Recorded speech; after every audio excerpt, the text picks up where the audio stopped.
for coming on this inaugural edition of our Communications Breakdown podcast. Every week, as I've explained to you and others, we're going to be talking to community leaders about how they're breaking through, how they're cutting through the noise and communicating with their audiences these days, and that's a lot different than how we used to do it. Arguably the biggest driver of TV news, and that's what this week's podcast will focus on. We'll pick up where I left off with TV news. Arguably the biggest driver of that is weather, for a good reason in many ways. There's really no other parts of the thing that we do that you could make the argument have life and death implications or impact potentially, and often do, unfortunately. You are probably the biggest score we could get in this regard. Wow. I'm on, and I've never done a podcast, so As your I feel first podcast. my first podcast. Hashtag old guy. So there you go. There we go. Yeah. Well, Don, tell me, why don't you take our viewers or listeners through kind of the thumbnail on who you are and you know how this baby's changed since you've been in here. Sure. So I've been doing weather almost 25 years in television. It's changed a lot. When I first started, computers were very limited. Tracking storms was very limited. You would look at the radars we used to help find a tornado and pick a tornado out. It was very difficult.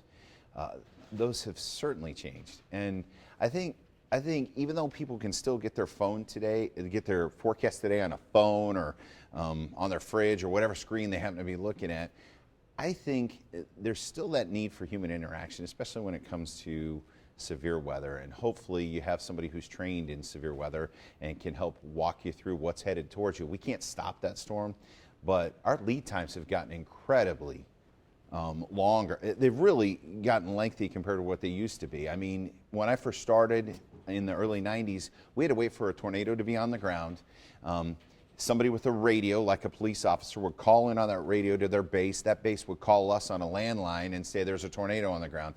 And that tornado may have been on the ground 5-6 minutes before we could even warn people about it.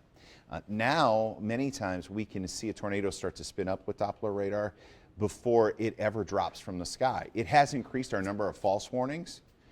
Sometimes it'll spin and it won't drop a tornado, and sometimes people will get mad. Well, you said there was going to be a tornado and there wasn't, but we'd rather have people in a prepared position in case that tornado's headed in and it not happen than to wait for that confirmation that the tornado's on the ground. Yeah, it must be a material change in lives lost since the technology has improved. Has anyone done any studies like that? Sure, they've been done universities around the country, and there has been an improvement in certain aspects. Yeah. Sometimes people are stubborn. I mean, the number one weather killer in the United States, everybody thinks it's a tornado, or they might say flooding, or they might say thunderstorms. Number one weather killer in the United States is hot weather and heat. It kills more people than tornadoes and tsunamis combined. I mean, people get stubborn and think, well, that's not going to happen to me, yet they go out in hot weather, they do things they're not supposed to, and unfortunately they die. So you can still issue those warnings based on certain types of weather coming in, but trying to get people to listen, that's the main thing we try to do. Don, you've cut to the heart of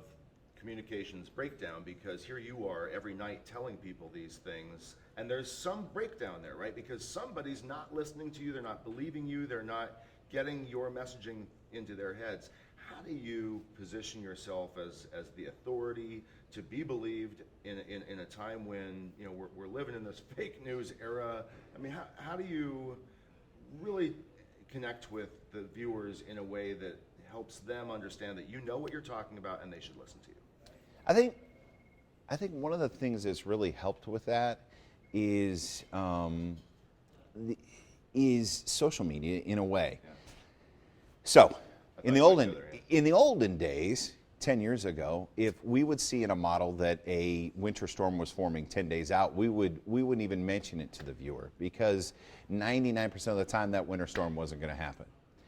Today, with everybody having access to data, people will put out, there are amateur forecasters who will say, look, there's going to be a major snowstorm in 10 days. So we feel like part of our job today is just fighting the noise and fighting the fake news that's out there.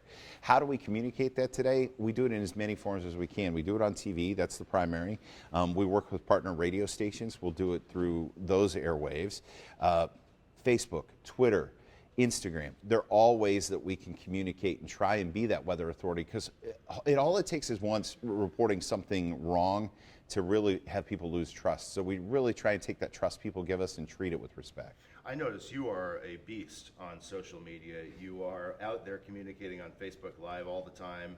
To your point, you are on multiple channels and mediums, and I wonder if that has, I wonder if it's helped or in some ways kind of confused things, because there are so many channels on which people can get it. Back when you're talking about back in the day, when there were really only one or two sources, you knew where you were going, and you knew what you could trust where you were going. How do we work our way around that? That was always, when I was in news, that was the struggle for me. It is a great question, because to make your voice heard above all of the voices is a challenge. I think part of that is on days like today, as we interview and it's a 90-degree day and there's not much going on right now. I think on those days you still have to have a voice. I think you can't be afraid to tell the truth and to not hype it. So if we know a severe weather situation is going to happen today or tomorrow, to get out there and get ahead of it and get on social media is a way to get people to trust you. But honestly, the nice thing about social media and about podcasts and things like that, we're not under time constraints. When I'm on TV, I might get 2 minutes to do weather, and there's a lot of information you have to communicate in that 2 minutes between the 7-day forecast and the current temperature and what's it going to do tomorrow for my kid that's going to school. I mean, that's a lot to do in 2 minutes. And with social media, we can actually break it down. We can look at the various models. We can tell people, here's why you're hearing there's going to be a snowstorm 10 days from now, and show them that one model, and then say, here's why we don't think it's going to happen yet, and show the 5 other models. One of the things that I want to ask you about is social media and your connectivity with the people on social media who follow you. Mm-hmm. One of the things I tell clients and folks all the time is that interaction, that engagement, that back and forth. I know when you're asked a question, you try to answer it. Absolutely. And that's not something that's specific to TV news. That kind of communication tactic or strategy is valuable across the spectrum. Can you talk to that, and why basically if you can address maybe what you've seen as far as your numbers going up when you started that engagement, when you really started committing yourself to having those conversations, a two-way street versus a one-way street, Yeah, I think, well, first of all, I think it depends on what social media you're using. Right. For me, trying to find the right voice for each social media. What you put on Twitter is totally different than what you put on Facebook, and that's totally different than what you put on Instagram. And to talk to my 17-year-old, that's totally different than what you put on TikTok, which is the new thing all the high schoolers are working. Are you using TikTok? I'm not using TikTok yet. No, I'm just not funny enough yet, I guess, as my kids would say. I'm terrified of getting on TikTok. I am too, absolutely. But I know that that's probably a channel that we're going to have to look at later on. I think for me, being able to do Facebook Live, Instagram Live, and have real-time interaction with viewers is amazing, because quite honestly, when I do a Facebook Live during a severe weather situation or the lead up to a severe weather situation, let's say we got a big snowstorm coming in 2 days, I'll start doing Facebook Lives at specific times to talk about what we're seeing and why we're seeing those things and what we think that's going to lead to. Still, 90% of the questions that people ask, when's it going to snow at my house? I'll hear that from every town. And I specifically have to say every time, look, I can't answer all of those just yet. But once you get through those questions, I find some of the great questions that come from viewers are things that I can use on air or in other parts of social media.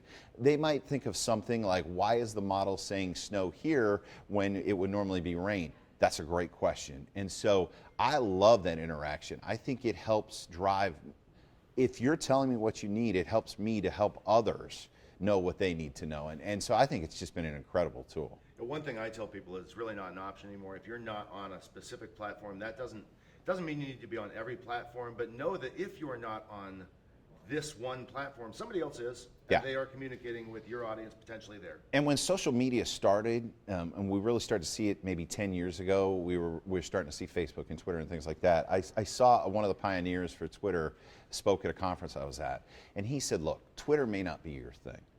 Find your thing and run with it. And then the other stuff is all secondary. If you can do all of them, great. But if not, choose the one that you do best and do it well.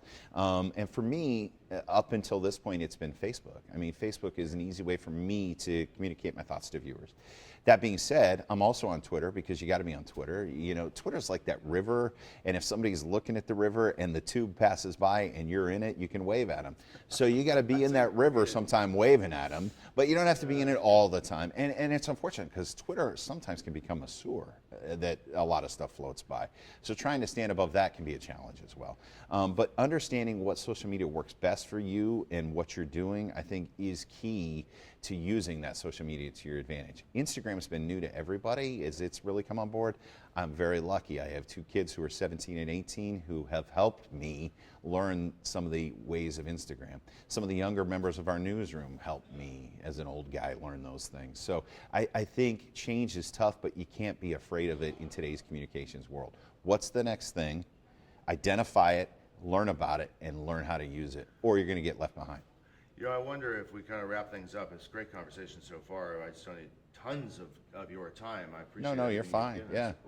You know, if you were to kind of put a point on a takeaway for folks, one of my biggest frustrations is about fake news, and I wouldn't mind returning to that because I think it all wraps in. Now, social media has almost kind of hijacked some of the trust that has been built up over the years, and so have the poor report, misreports and some fabricated reports, and certainly the president's comments haven't helped. And we are in a really new place when it comes to news, and I wonder if you can just kind of pontificate with either within weather, the context of weather, or broadly, what it means now to be a newsman, a news person, a newscaster in a different time than when we started. We started in a very different time, and I think it might be interesting for folks to, have you reflect on. Changes. Honestly, when I started, there were 3 or 4 stations and 1 or 2 cable news networks. You didn't have a lot of choices, and that was pre-computer days. I think today, I say this to people all the time whenever we get into a severe weather situation. You may not like me, you may not like what I'm saying, and that's okay. There's different personalities who do weather. Find the person that you like and you trust and stick with them. You'll notice a lot of times when those fake stories are posted, I'll speak specifically to weather because it happens every winter. We have this every winter. A model will show a snowstorm 10 days out, and somebody who's an amateur weather person will post that and say, "You're being lied to, it's going to snow in the Carolinas in 10 days. Now, that one model does say that, so I can't argue with that model, but the truth is models are tools, and when you build a house, you don't just use a hammer. You use a screwdriver and a nail gun and different things. You use a bunch of different tools. So I think you need to find that person who knows how to use all the tools for whatever news you're looking for, and then follow them. And then if they disappoint you, you've learned. For weather, when I see somebody out there and they're posting snowstorm 10 days, I make sure to mark who they are because chances are the next time they post it, they'll have less followers because they burn those people's trust. And so I try and take that trust very seriously.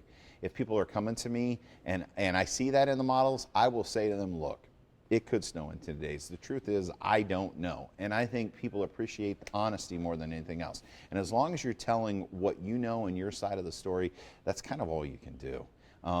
If you are turning to someone for weather or news or whatever, look at where they're pulling their sources from, see what tools they're using to build the house. Most of them will tell you, and I'll tell you this, if they're not willing to talk about the tools they use, they're probably not someone you want to trust. A couple quick questions. Sure. Do you have a model that you like best? For weather geeks out there, what do you prefer? What do you try? I just had this conversation with a couple of other guys yesterday. Some stations right now some guys are really into the European model, which is, there are 2 big models, the European and the American, which is the GFS for long range forecasting.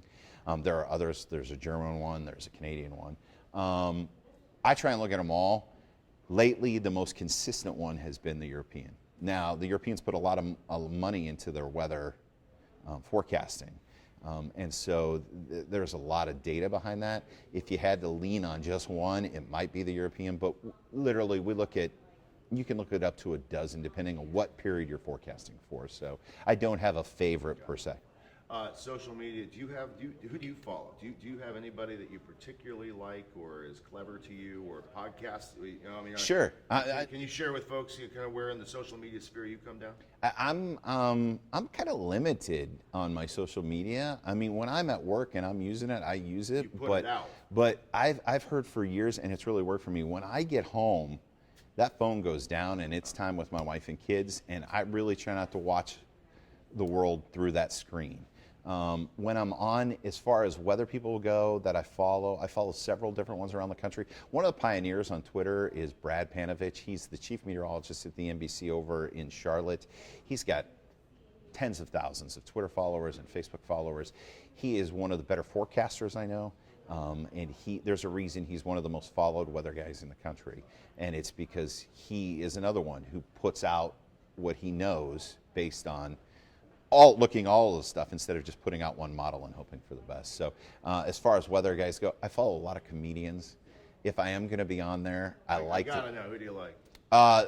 Who's the latest one? I watch I follow all the big ones, like, Dane Cook and some of the really dirty. Like, when I came up through, when I started liking comedy, it was with Andrew Dice Clay, Richard Pryor, Eddie Murphy, and I had a recent conversation with somebody about this myself. and Sam Kinison. Yeah, they were all class, but they're nothing I could play for anybody out there right now. So I follow lots of different comedians as they come through. My range I try and keep it wide open too.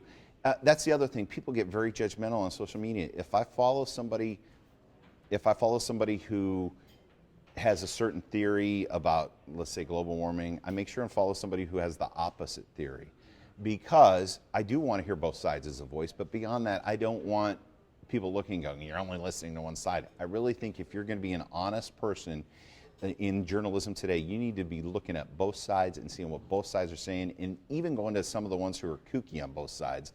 At least you're hearing all of those different things. So I think that's been a challenge for me as well.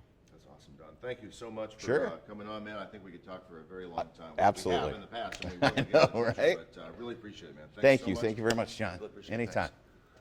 All right.